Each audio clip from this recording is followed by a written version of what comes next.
Mission APSC ANJE নামৰ YouTube চেনেলটোলৈ আপোনালোকক স্বাগতম জনাইছোঁ। আজি আমি ডিছকাছ কৰিব লৈছোঁ ইণ্ডেক্স প্ৰপাৰ্টিৰ লগত ৰিলেটেড কিছুমান নিউমাৰিকেল।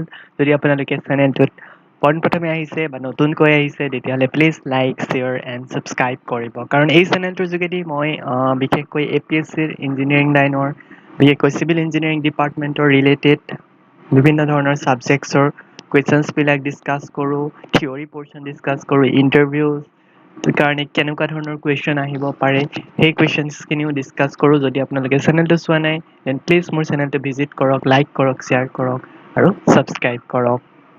চ' আজি আমি ইণ্ডেক্স প্ৰপাৰ্টিৰ কেইটামান নিউমাৰিকেল লৈ আহিছোঁ। এইবিলাক গেট এক্সামৰ কাৰণেও যথেষ্ট ইম্পৰ্টেণ্ট, একেদৰে আহিবলগীয়া APSCৰ এছিষ্টেণ্ট ইঞ্জিনিয়াৰ বা যিসকলে জুনিয়ৰ ইঞ্জিনিয়াৰ কাৰণেও প্ৰিপেৰেশ্যনছ কৰি আছে তেওঁলোকৰ কাৰণেও হেল্পফুল হ'ব। চ' আমি পলম নকৰি আজিৰ এই ভিডিঅ'টো আৰম্ভ কৰিছোঁ। চ' আমাৰ প্ৰথম কুৱেশ্যনটো আপোনালোকে স্ক্ৰীনত দেখা পাইছে, the water content of A saturated soil. So' first আপোনালোকে মন দিব লাগিব কি আমাক কোৱা হৈছে। চ' আমাক দিয়া আছে water content of the soil and the specific gravity of the soil solids. Okay, so water content আমাৰ 30% দিয়া আছে and specific gravity of the soil is 2.70 দিয়া আছে. Assuming the unit weight of the water to be 10 kilonewton per meter cube, unit weight of water, that is gamma W value to দিয়া আছে, and the saturated unit weight and the void ratio of the soils are given. So আমাক উলিয়াবলৈ দি আছে কি saturated unit weight, that means we have to find gamma saturated. আপোনালোকে যদি থিয়ৰিখিনি চোৱা নাই মোৰ ভিডিঅ' প্লেলিষ্টত চাব পাই যাব। আমাক উলিয়াবলৈ দিছে gamma saturated মানে কিমান হয়। Okay, they are asking about gamma saturated, then also they are asking about the void ratio, that is the value of E is equal to 5. So ইয়াত এটা মন কৰিব, ইয়াতে সেন্টেন্সত এটা কথা লিখা আছে, the water content of a saturated soil. Saturated soil, it indicates the soil where the void is completely filled with water, right?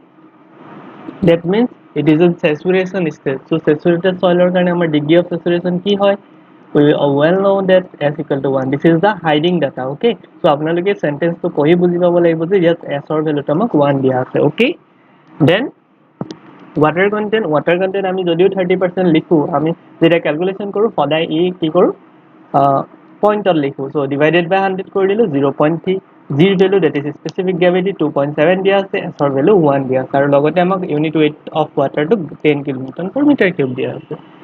Okay, যদি আপোনালোকক ডাটাটো দিয়া নাথাকে যে 10 kilonewton per metre cube use কৰিব লাগে নে নালাগে, তেতিয়া আপোনালোকে 9.81 ল'ব, বিকজ কেতিয়াবা 9.81 দি পেলাই যেতিয়া আমি এনসাৰটো সলভ কৰোঁ তেতিয়া ইয়াৰ এনসাৰ ডিফাৰেন্ট আহে, অলপ পইণ্টত ডিফাৰেন্স আহে। চ' আপোনালোকে যদি কোনো ধৰণৰ কুৱেশ্যনটোত মেনশ্যন নাথাকে যে 10 আপোনালোকে ল'ব লাগিব বুলি, তেতিয়াহ'লে আপোনালোকে better to take 9.81।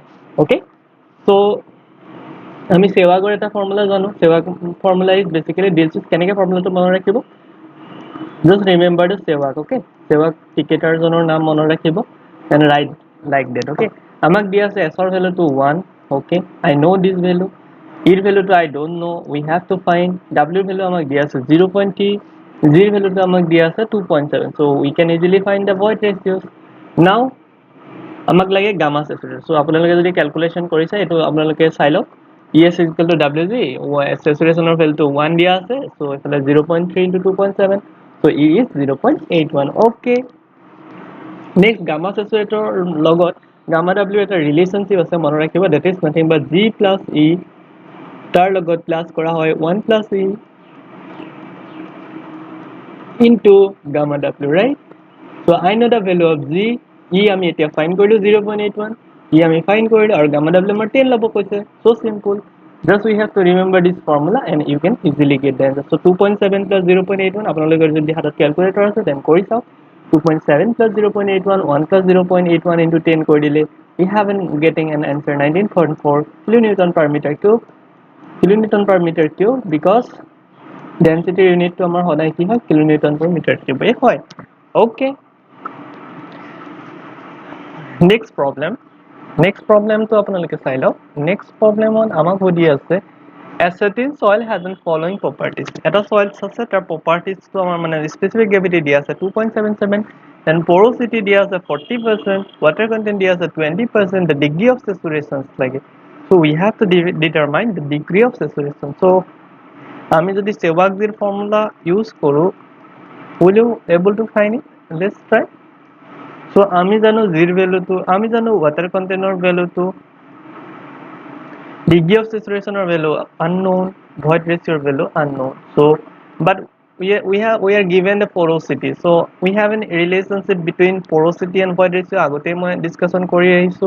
So porosity and void ratio এটা relationship আছে. It is E is equal to কি হয় 1 plus okay void ratio এটা relationship আছে porosity লগত.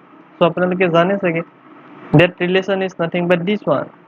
Okay, it is 1 minus n is nothing but 1 plus 1 by e. আৰু কেইটামান relationship আছে যেনেকে n is equal to nothing but কি আছিলে relationship টো? The relationship is e is equal to আছিলে আমাৰ 1 plus n if I am not wrong. Okay, so hey গোটেইকেইটা expression আপোনালোকে try কৰিব মন ৰাখিব. If you remember this expression it will be useful, very useful. So try to remember this. Okay, so 1 minus e 1 plus e কৰি দিলে আমি e ৰ value টো পাই যাম 0.067. So now Sevag's formula to আমি apply কৰি দিছো and degree of saturation in percentage will get 81.3%. Okay, I hope you answer you will able to answer this questions and you understood the problem. So next a long sentence to say, but it is not very tough. So I am taking these questions so it will be helpful in your competitive exam. So I am taking this. So here কি কৈছে an earth embankment is to be constructed with a compacted cohesive method. So আমাৰ এটা embankment বনাব লাগে. So তাতে cohesionless soil আমি ভৰাব লাগে. The volume of the embankment is 500 meter cube. So মনত ৰাখিব volume টো দিয়া আছে আমাক 500 meter cube and the target dry unit weight আমাৰ যিটো dry unit weight সেইটো 16.2 kN per meter cube লাগে. Three nearby site, তিনটা nearby site দিয়া আছে figure আমি পিছত দেখা পাম have been identified from where the required soil can be transported to the construction site. The void ratio of different are shown in the figure. Assume that specific gravity of the soil because eketa soil আছে so specific gravity is same 2.7 for all three sites. Okay, if the cost of transportation per kilometer is twice the cost of excavation per meter cube, so transportation or cost to আমাৰ কি হয় twice the excavations of per meter cube. Okay, হেতু এটা condition দিয়া আছে. So আমাক সুধিছে কোনটো ইকোনমিক পইণ্ট অফ ভিউৰ কাৰণে বেষ্ট হ'ব. So গামা w ভ্যালুটো 10 ল'বলৈ কৈ আছে. So আমি কি কৰিম, so we'll see the figure. ইয়াতে কি আছে এইটো আমাৰ কনস্ট্ৰাকচন সাইড হয় আৰু সাইড x ত কি আছে void ratio 0.6 আছে আৰু ডিসটেন্স টো 140 কিলোমিটাৰ আছে. ইয়াতে সাইড z ত void ratio 0.64 আছে আৰু ডিসটেন্স 100 কিলোমিটাৰ আছে আৰু সাইড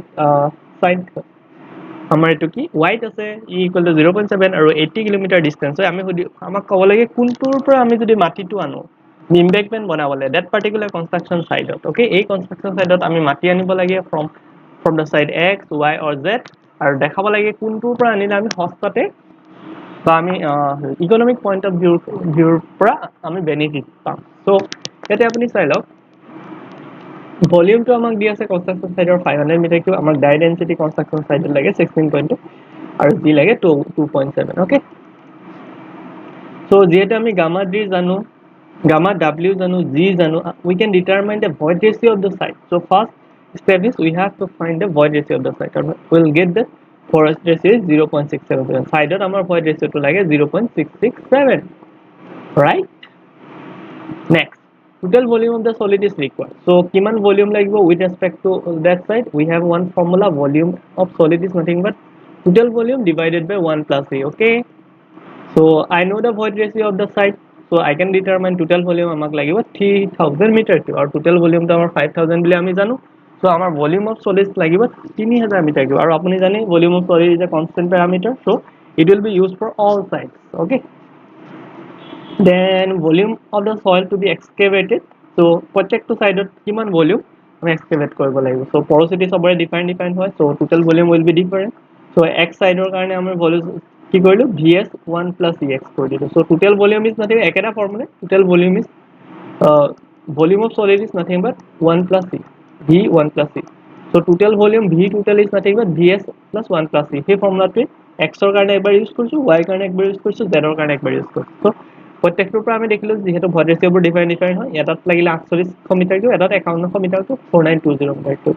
চ' এই তিনিটা চাইডৰ পৰা আমি ক'ব পাৰো যে ভলিউম অফ এক্সটো যিহেতু 4800 মিটাৰ কিউব লাগিছে, চ' কম ছইল আনিলেই হ'ব ইয়াৰ পৰা। বাট there is also one factor that is distance parameter, so আমি এইটো কনক্লুশনত আনিব নোৱাৰো যে এক্স সাইডটো ইকোনমিক্যাল হ'ব বুলি। So we'll go for further calculations. Assuming the cost of excavation, suppose আমি cost of excavation to 1 টকা per meter cube ধৰি ললো, then the cost of transportation টো আমি ধৰি ললো suppose 2 টকা per kilometer, কাৰণ আমাৰ twice দিয়া আছিলে কুৱেশ্যনটো। So excavation cost for Vx is nothing but 4800 লাগি আছিলে আমাৰ total weight, আৰু 280 লাগিলে কাৰণ আমাৰ 1 কিলোমিটাৰত আমাৰ কি আছিলে এক্সত ডিসটেন্স কিমান আছিলে 140 কিলোমিটাৰ আছিলে, আমি টুৱাইজ ধৰি আছো। চ' 4 into 280, চ' 5080 ৰুপিজ লাগিলে। তেনেকে ট্ৰান্সপৰ্টেশ্যন কষ্ট দ্বিতীয়টোত লাগি গ'ল তোমাৰ 5260 টকা, তৃতীয়টোত লাগি গ'ল 4920 5720 টকা। অ'কে, চ' দুইটা কষ্ট কৰি আমি দেখা পালো যে সবতকে কম এক্সত লাগে। চ' মষ্ট ইকনমিকেল চাইজটো এক্স হৈ যাব। চ' 4800 আৰু 280 দুইটা যোগ কৰি এক্স পাই গ'লো। চ' that is the answer. চ' আপোনালোকে চাগে এনচাৰটো ধৰিব পাৰিছে কেনেকৈ আহিছে। চ' আজি আমি এই তিনিটাই নিউমাৰিকেল কৰিলোঁ। চ' নেক্সট ক্লাছত আৰু কেইটামান নিউমাৰিকেল কৰিম। যদি আপোনালোকে ভিডিঅ'টো চাই ভাল লাগিছে বুলি ভাবে, যদি হেল্পফুল হৈছে বুলি ভাবে, তেনেহ'লে লাইক শ্বেয়াৰ এণ্ড ছাবস্ক্ৰাইব কৰিব পাৰে আপুনি চেনেলটো। চ' নেক্সট ভিডিঅ'ত আমি কেইটামান বেলেগ নিউমাৰিকেল লৈ আহিম। এইবিলাক নিউমাৰিকেল পায়ে গেট বা IAS নিচিনা এক্সামত সোধা হয়। আজিকালি যিহেতু APSCৰ পেটাৰ্ণটো যথেষ্ট চেঞ্জ হৈছে, বিভিন্ন ধৰণৰ নিউমাৰিকেলো ইনক্লুড হৈছে। চ' আমি আশা ৰাখিছোঁ নেক্সট যিবিলাক APSCৰ এক্সাম হ'ব তাত হয়তো এনেধৰণৰ কুৱেশ্যনো দেখা পাব পাৰি। থেংক ইউ ফৰ ৱাচিং। আৰু যদি আপোনালোকে চেনেলটো লাইক কৰা নাই, লাইক কৰিব, ভিডিঅ'টো লাইক কৰিব। থেংক ইউ ফৰ ৱাচিং।